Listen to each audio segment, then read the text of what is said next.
Welcome back to this week's Geek Therapy Did You Know? And of course, today we have Mr. Guardian joining us. So this one might be one of my favorites. Today is video games. Oh, video games use quests for players to complete projects and tasks to obtain rewards. What personal quest are you currently on? Write out 3 daily quests you can complete each day and identify a reward for yourself after you complete your quest. So I think that is very good.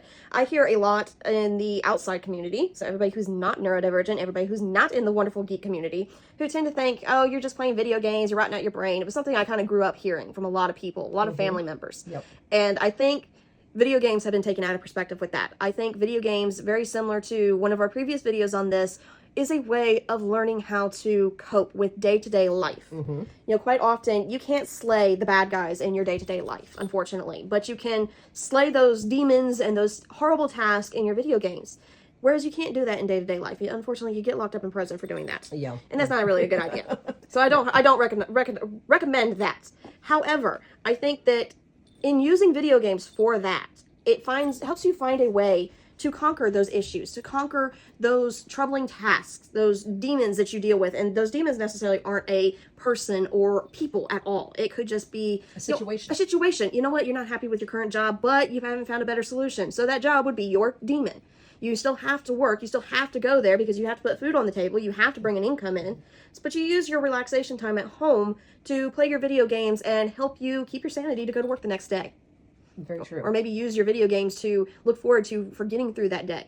Use it as okay, I'm going to get through work and not tell anybody off and, not snarl at my boss. And in return, I can go home this evening and spend 2 hours playing my favorite video game and forgetting the world exists. Exactly. And let's face it, with everything that is going on politically wise in the United States, I think we are going to see more and more, especially of the neurodivergent community, take a step back and learn to create their own happy world. Yes, we're going to mentally check out. Yes, we're going to have to. Let's face it, we're going to have to. We're going to have to but mentally check out. Sometimes that's what you have to do. Yes.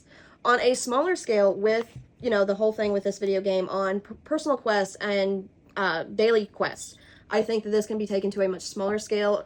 Maybe, work's not your problem, but, you don't exactly enjoy doing the dishes or you don't like doing the laundry, whatever have you, but that's a quest. Turn that into a quest and reward yourself once you get those chores done with something. Maybe it's your favorite drink. Maybe it's, going out and getting an ice cream cone, whatever have you. Whatever that reward could be for you, or maybe it is playing your video game. If you get those chores done, you get to go play your video game. Very true. I mean, we even do that ourselves. If we exercise 5 days a week and we adhere to the diet and don't put a lot of junk in, then we reward ourselves at the end of the week with going out and getting a Coke or getting a small fry or something special, whatever it is that we want. But we have that in our own lives just to keep us on track. You can't always have good without a little bit of bad. And I'm not saying the video games are bad, but your reward most of the time gets labeled as bad because it fits into the whole dopamine. It's what makes you feel good. And a lot of people think that dopamine is bad because you quite often can go a little overboard. But if you were smart and you do it in management, it's really not that harmful. Yeah, I think we all need a little dopamine. Absolutely, we all need some dopamine. I mean, hell, I'm addicted to chocolate. That's my dopamine addiction. I'll admit it, okay? I'm a woman. What do you expect? Yep. But I think that video games have a very important part in our life. Yes. And it can help us, if we use it in the right way, to learn to tackle tasks or things that we really don't want to do, but life is life, and we have to do things sometimes that we don't want to do. Maybe you have to go to that family get-together this weekend that you really don't want to go to because you're neurodivergent and you hate being around a lot of people in one go. But you know what? It's your family. You're going to go anyways, but you can reward yourself afterwards with a couple hours of your video game.